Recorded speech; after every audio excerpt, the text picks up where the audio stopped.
so that they actually look down on their culture. They become extra-environmentals, is a way of putting this. They act the role of the extraterrestrial, and we all can act the role of the extraterrestrial when we adopt this extra-environmental position. It can be viewed as alienation if what arises out of it is a feeling of forlornness and being cast into being, as Heidegger says. But that need not necessarily be the feeling. The extra-environmental is also tremendously freed from the cultural conditioning. And when you travel, you are always an extra-environmental, and you have a very deep insight into societies that you may only spend a short time in. I think the emerging archetype of the other or the alien is an effort to integrate alienation and actually make it a positive thing. And I think I mentioned either here or on Will's show about E.T. and how clever this was to make people identify with something which looks like a cross between a can of anchovies and the Pillsbury Doughboy. And to actually, love is what that movie is about, and it's alien love. And it's a very important form of love to cultivate, because this process of integration of the electronic overself that is one way of looking at the end of history, that is the process that we're all involved in. And psychedelics, which I haven't mentioned too much tonight, but which I hope you realize are the entire source and motivation and raison d'etre of all of this. Because what psychedelics are doing, they are anticipating this future state, this electronic global information organism is in fact already present in the same way that most of the future is present in the past. I mean, think of any point in the past. Think of 1950. Think how much of today was present in 1950. It means that this idea that science fiction has sold us that the future is a total other world just up around the bend, it isn't actually true. The future is 95% present in the present. And it is that 5% that eludes us that will provide the great adventure for the next 20, 30, 40 years as we come to terms with the fact that we are moving off into the human imagination. That's what this godlike thing is. It is not a filled space, a loving figure, an angel, a god, or a demon. It is an empty space, a space which we will fill with our dreams, essentially, because our dreams have always been the appetition leading us forward into history, but we have not understood why, especially over the last 500 years when it's become very unfashionable to believe in dreams and visions and revelations. But I think actually the faith is well-founded. It's well-founded because of the nature of the physics of time. And that is a physics that your own experience will reinforce for you if you examine it carefully enough. Thank you once again very much. I think we're going to have a brief break and then questions. Thank you.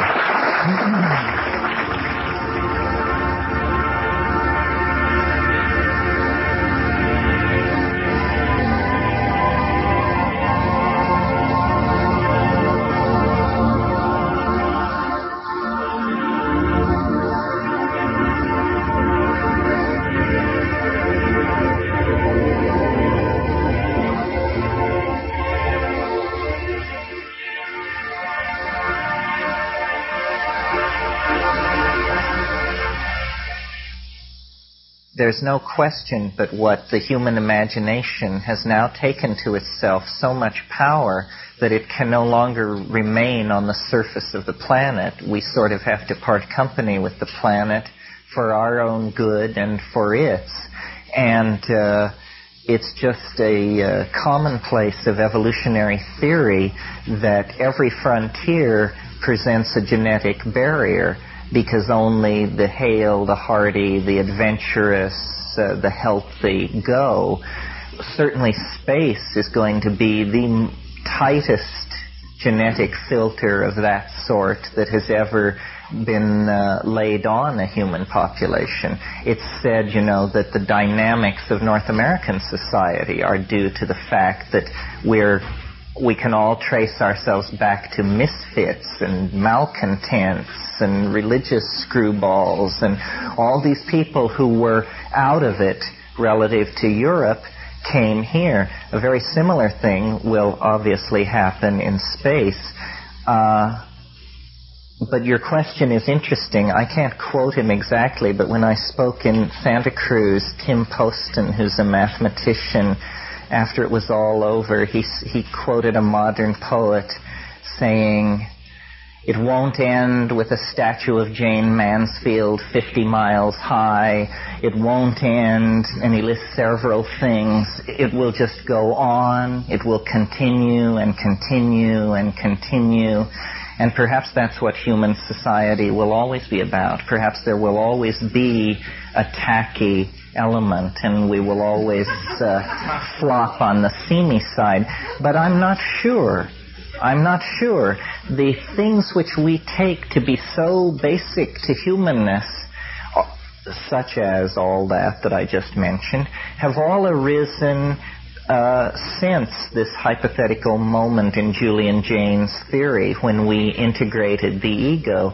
Perhaps integrating the superego will actually make us stand taller and see more clearly into each other's needs. I think that the old evolutionary model, which was that evolution was the struggle of the fittest and the devil take the hindmost, is pretty much discredited, and we now understand that what is maximized in evolution is not the sharpness of the fang or the length of the claw, but the ability to cooperate with other species harmoniously. That's what's being maximized. Every parasite, every disease wants to be simply a benign parasite. No disease wants to see its host die, because then the party is over for everyone. So I would say, in answer to your question, I'm hopeful, but I certainly... humans are a perverse lot, and I suppose reasonably what one can hope for is incremental advancement toward the good. I studied political philosophy under Joe Tussman, and one of his favorite remarks he used to say to us was, when you look around at the world, it's a terrible show to be run by angels.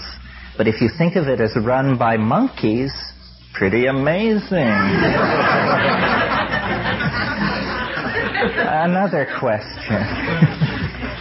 Any other question? Yes. Yeah, I'd like to know if you've had any experience with ketamine, and what you think of its place in the future, and whatever. Interesting question. What about ketamine? What do I think about it? Well, different things. First of all, you all know what ketamine is, or shall I briefly sketch it?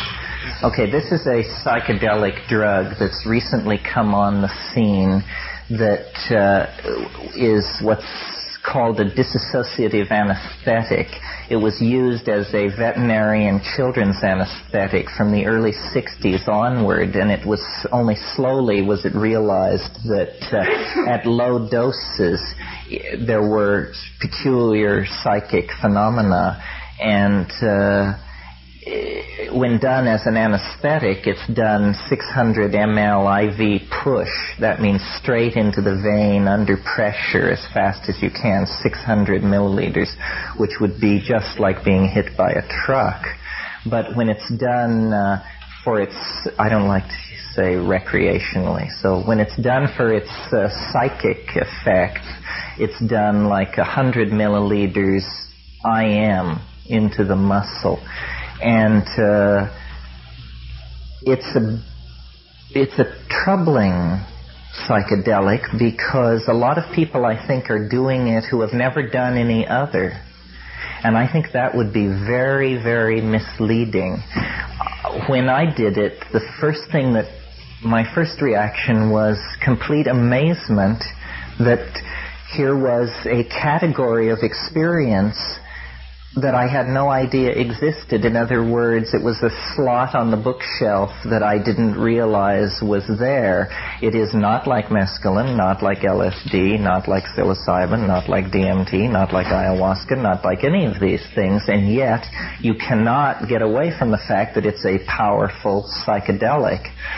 So it's useful for that alone, to further expand the definition of what is a psychedelic drug. The problem that I have two problems with it, and both of them may be curmudgeonly on my part, so you don't have to take it from me. The first one is that it's very easy.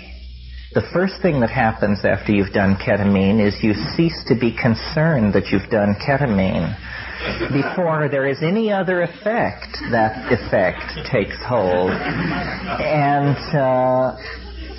that's a funny thing. I'm on these tryptamine hallucinogens, you are fully aware that you've taken a drug, that you're walking on eggshells, that you should keep yourself alert to what's going on, and in other words, it puts you on your toes. You know you're in a dimension of risk and opportunity, and you comport yourself that way.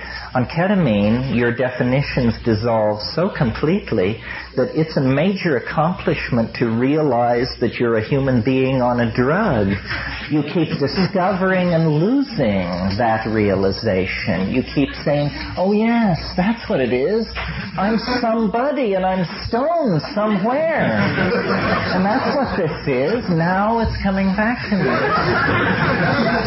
Which brings me to the second thing about ketamine, which is puzzling. And this is a problem with all psychedelic drugs, but you have to sort of get a life strategy for dealing with it because it's important to overcome. And that is, it's very state-bounded, which is a term that the psychologist Roland Fisher coined, which means you can't remember anything about it. It's like an intense dream where you're intensely dreaming and the alarm goes off, and as you stumble to the shower, it's just, and there is nothing there. And ketamine is very much like this. While you're on it, there is a complete conviction that this is of staggering import to you and mankind. And then it is just totally mercurial and elusive and slips away. Now that in itself is obviously an interesting experience. And so ketamine seems to teach obliquely. It teaches you that there are psychedelic states that you might not have called psychedelic. It teaches you that there are wonderful insights that totally elevate you, that you can't remember 15 seconds later. So it sort of teaches you the richness of mind, but by example rather than by the imparting of information that you can take away. And then whenever this question is asked, unlike my acquaintance John Lilly, I always feel like I have to say to people, if you're going to take a new drug, you should go to the medical literature and read it. And I know there's this much in reprints on ketamine because I have it. And what it will tell you is that there's a kindling effect, which means each time you do it, it is easier the next time to get loaded. However, on the neurophysiological level, or the level of an electroencephalogram, this kindling effect can be. I don't want to say it's dangerous. I just want to say it's a warning sign, because the same kind of kindling will precede petit mal seizure and other forms of seizure. Let me say, though, on this matter of drugs and how you judge them, especially now, since there are so many drugs in the MDA series making their way into society, MDA, MMDA, MDMA, MMDA2, a whole gamut of these, and there will be more down through the years. I've always taken the position that it was important that the psychedelic have a relationship to a plant. And that's almost a perfect fit for me, because I approve of psilocybin, and it comes from a plant, and mescaline, and it comes from a plant. And LSD is sort of problematic, because the LSD-25 that is what most people are familiar with is not from a plant. That's a creature of the laboratory. But analogs active in the milligram range, diethyl lysergic acid amide, occur in morning glories of several species, and in ergot, and in some cases non-toxically. So as I live into the 80s, it's becoming harder and harder to maintain this thing about the importance of the plant, because so many people can't imagine what you're talking about. They are totally devoted to one or another completely synthetic drug, and are having revelations and loving insights and all these things. And so I feel a little bit like a Puritan, but until I know more about it, for myself, that's sort of the categories I'll work with. Also, the plant drugs almost always have a shamanic tradition associated with them that's several thousand years old. So they're use-tested in human societies, both for psychic effects and physiological effects. If a drug has been taken for 10,000 years, chances are it's fairly benign. Any other questions? Yes.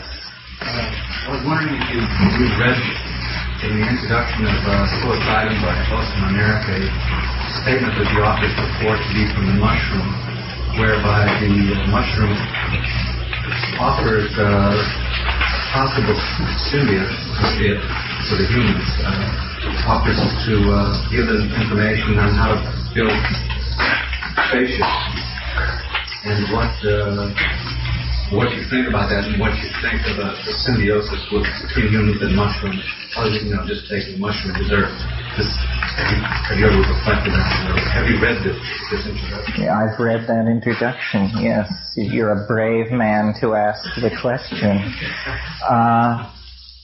Oh no, I shouldn't kid you. I wrote the introduction. Because I am Otios and my brother is Oaniric. I can tell you this now because this book is going out of print. Well, when we wrote that, that was straight transcription. That's what the mushroom said. I don't know exactly what to make of this. These things stretch our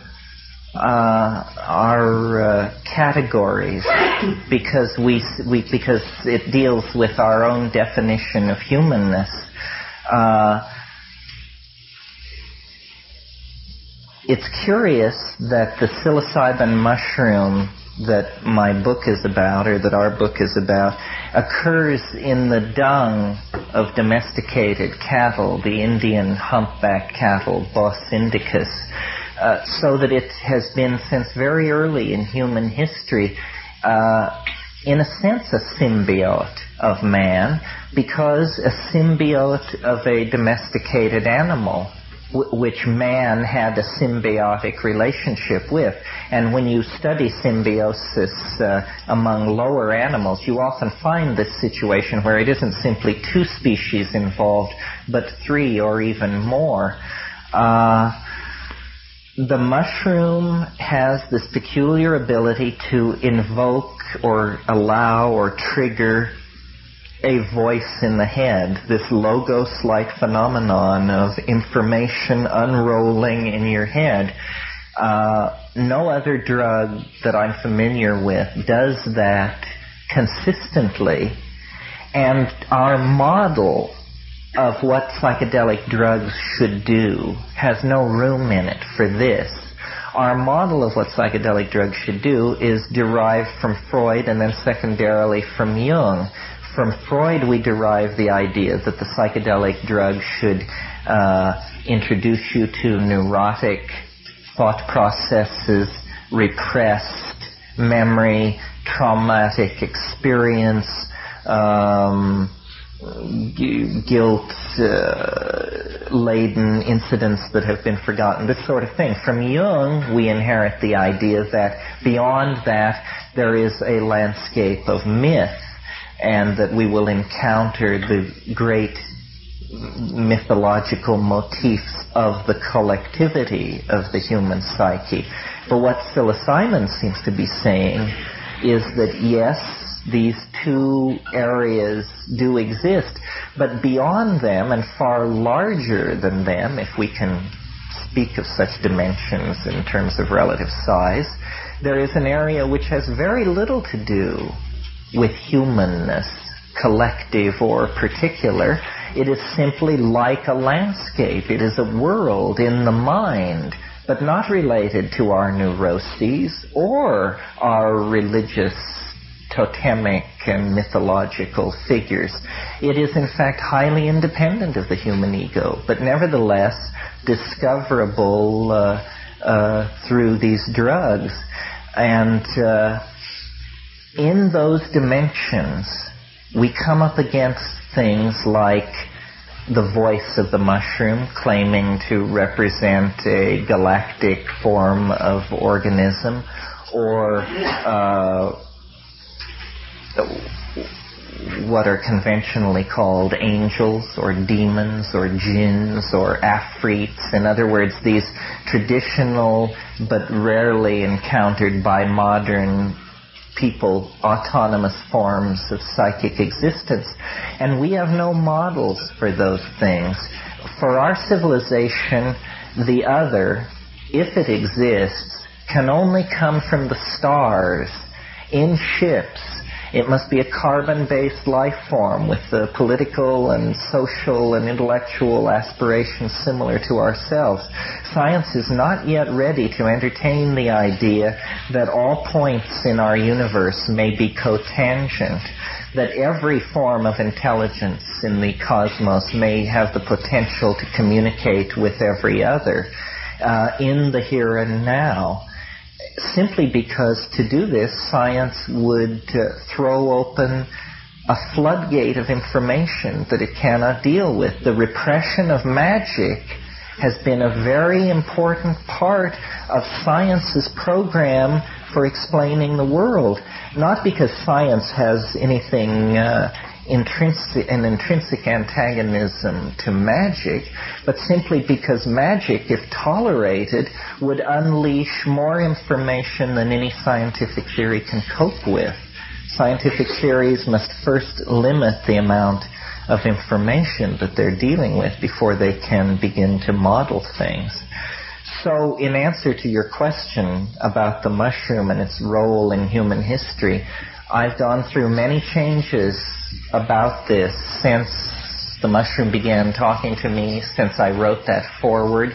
I have a manuscript now, which one of the titles that we toy with for it is Alien Intelligence and Psilocybin, although it probably won't be called that.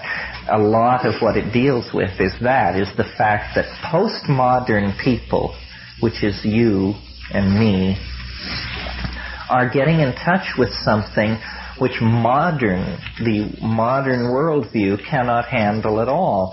For modernity, voices in the head are a clear instance of pathology. And yet for the Hellenistic world and the postmodern world, voices in the head are a clear aspect of following the path. And this was classic before the rise of the forms of reductionist thought that characterize modern thinking. Socrates had a demon. He mentions it many times. It told him what to say. It helped him with what he should think. And it was a commonplace for sages and philosophers of that time to make that kind of claim. Psilocybin places it within the reach of modern people, but it also, by so doing, serves to demonstrate that the old models of psyche, Freudian and Jungian, just won't serve. I don't think that these things can be reconciled very easily. I think science, if it's going to take up the Enochian tables and that sort of thing, is going to transform itself to the point where it will no longer be science. Paul Feyerabend, who lives in Berkeley, I don't know if he still teaches, has written a couple of books, one called Against Method and another one called Science in a Free Society. And he makes the point there that science has really become an enemy of the free society simply by virtue of the fact that it wishes to arbitrate all models, so that somebody says, well, I believe the universe is such and so, and everyone says, well, go ask the scientists if it's true or not. This is a staggering amount of power for any group of people to have, especially a group of people whose accomplishments, and I'm not now talking about the technicians and the engineers, but the scientists, what they have accomplished is only to give us an unrecognizably abstract model of the world. So I would prefer a world of intellectual pluralism, where astrology and astronomy and Kabbalah and information theory and all these things worked in their own area, but no one claimed preeminence, because you see, this claiming of preeminence rests on a false assumption. No idea can be dismissed that is internally consistent. There's nothing more than that. Science is not more than internally self-consistent, and astrology is not less than internally self-consistent. So why should these things be placed on two different levels in terms of being arbiters of the truth? So I think that there will be, by psychology, for instance, fringe human abilities and things like that discovered. But I think higher magic will always operate according to the laws of higher magic, and that this will be a closed book to science simply because of the nature of the premises of both concerns.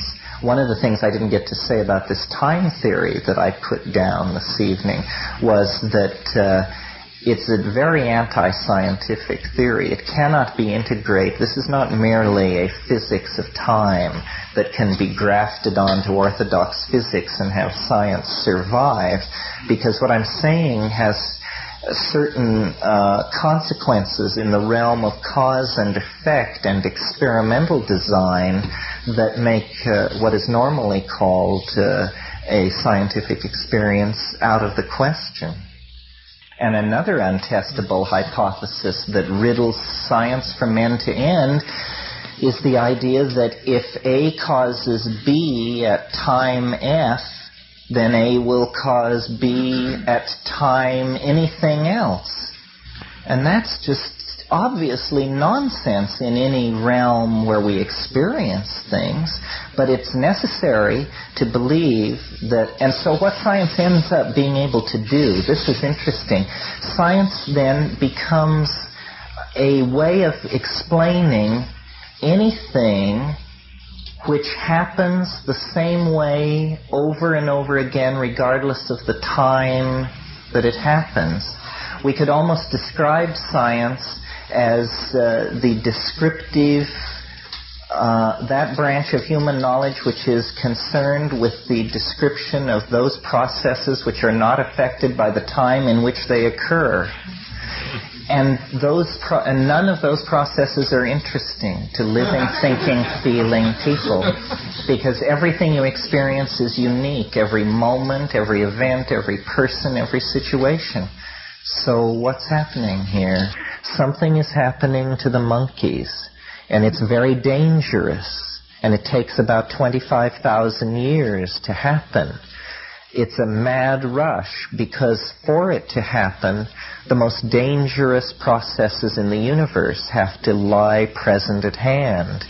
Nuclear fusion, nuclear fission, social control, genetic control. Everything has to be possible for the good to be possible. The species is completely free to mirror itself. That is, in fact, apparently what this test is about. What freedom means is you find out how good you are by discovering what you do when you have the power to destroy yourself. And we as a species are in that position, and no one can do it but us. And if we do not destroy ourselves, then very obviously the intellectual tools that we have taken in hand are the tools which will send us out to the stars. Now, as far as this idea that I talked about tonight, about temporal fractals and the nature of time and that sort of thing, that is only one aspect of this conquest of reality by information. And I think you can see, if you look back through biological and cultural history, though no one, so far as I know, has ever actually described it this way, what it really is the conquest of dimensions. With the earliest forms of life, they are like the amoeba. They essentially have a tactile perception. They can only perceive what they are immediately physically in contact with.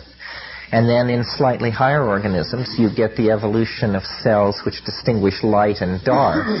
So there is at least the idea of a sense that there is something out there that comes and goes that cannot be tactilely recorded. It's the coming and going of light. But then as organisms advance in complexity, the eye is where the evolutionary thrust comes once you get past the eye spot. Then there is a sense of things at a distance which do not tactilely impinge upon the organism, but which nevertheless have importance for the organism. They are distant pieces of food or distant enemies. And the organism learns to move toward or away from these things, and toward or away are dimensional concepts. Then, when you get truly mobile organisms, you get, for instance, like monkeys or that sort of thing, they move in a much larger control space, and they move through it to grasp what they desire.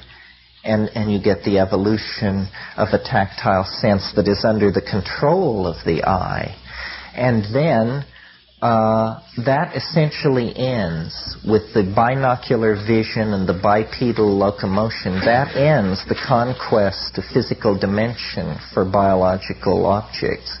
But you then get language, which seems to have something to do with time, because language allows memory and the recollection of memory, so that past states can be brought to bear on the present with an eye toward anticipation of the future. And suddenly you realize that what language is allowing this organism to do is to claim a whole new dimension.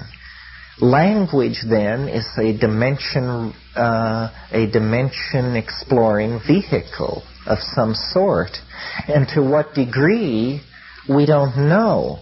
Because, for instance, obviously, as animals, we contact the dimensions past and future. These are dimensions with great importance to an animal because what you learned in the past may keep you from being eaten in the future.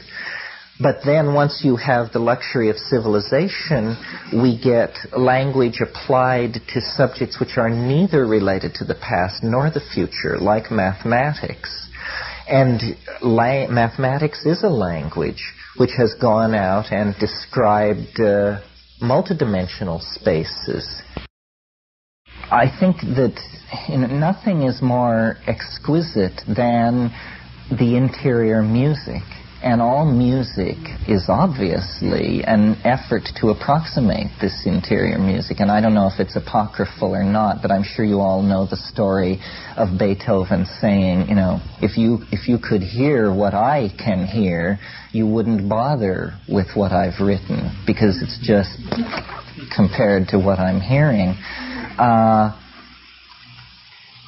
You have to, it's a knife edge, because the music does lead deeper into these visionary states. But I still think that once you are where you want to be, that if you can cast loose from exterior musical input, that this interior music will rise into perception and reward you for that.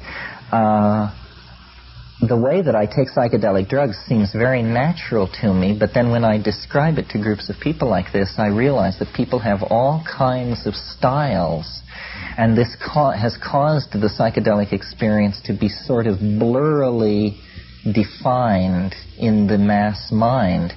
My idea of how you take a psychedelic drug is that you reduce sensory input as low as you can without the reduction itself becoming an impediment. In other words, I'm not talking about isolation tanks and all that. I'm just saying a dark, quiet, calm, cool, empty room is the best kind of situation. And some of the most interesting trips that I've had have been to the accompaniment of a single sound, which is simply a drone. It's like the bindu, the seed, around which then the multiplicity of the hallucinogenic vision can gather itself and constellate. I mean, I blush to tell you this, but some of my most interesting trips have been to the accompaniment of my floor heater, which makes a buzz like a refrigerator, and that buzz becomes, the cutting edge of a light, which is like a comet giving off in the eddies of its trail hallucination, all the hallucinations there are.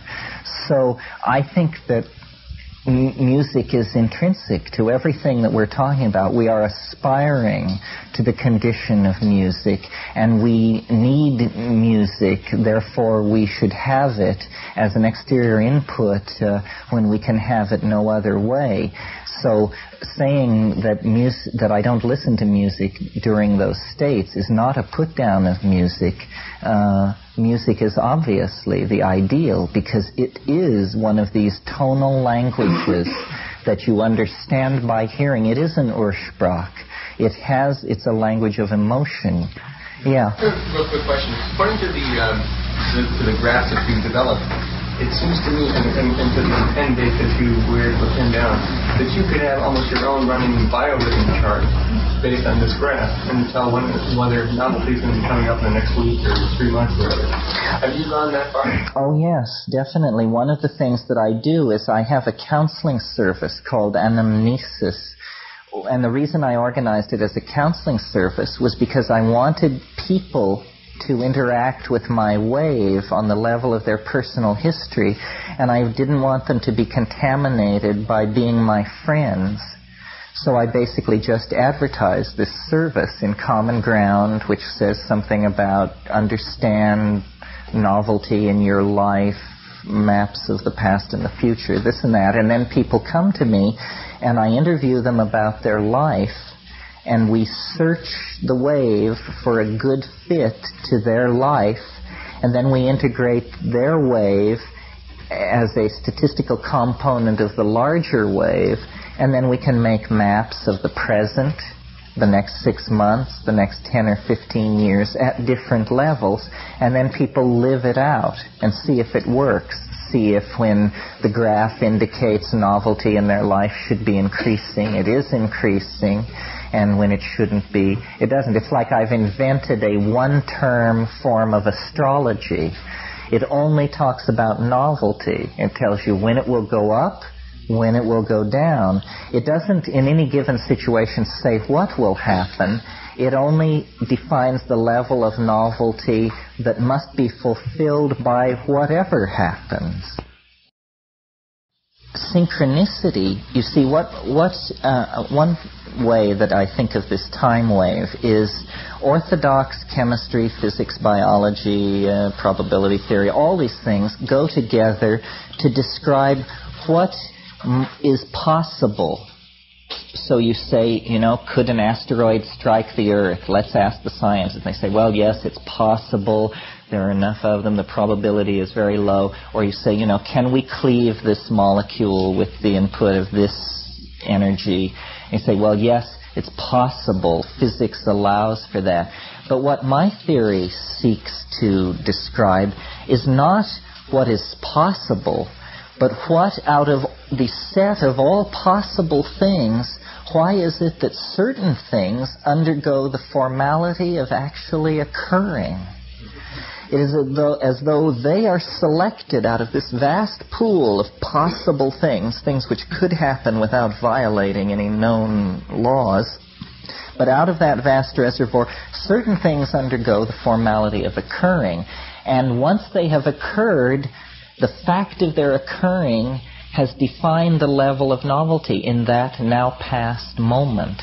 And so that's what it's like. This novelty wave is an additional variable which has to be added into physical laws.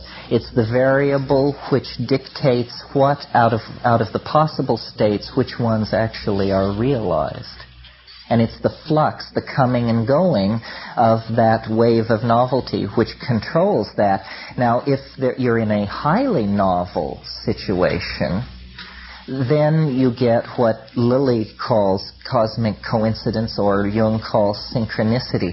You get obvious connections which have no obvious casuistry behind them. They are connected through meaning, not through the chain of cause and effect. And that is simply happening because the level of novelty is so great that these sideways connections are beginning to come apparent. And at the end of time, or at the ingression into this higher dimension, I think this will become excruciatingly present in the foreground of our experience. In other words, synchronicity is getting stronger. Coincidence is getting stronger. The world is becoming more irrational. Science did work better in the 19th century than it's working in the 20th, because reality is slowly slipping through its fingers. There was a maximum moment when the dreams of science and the nature of reality overlaid almost perfectly, but now reality is growing beyond it and pulling away from it. And I think soon I shall be pulling away from this meeting. Thank you very much.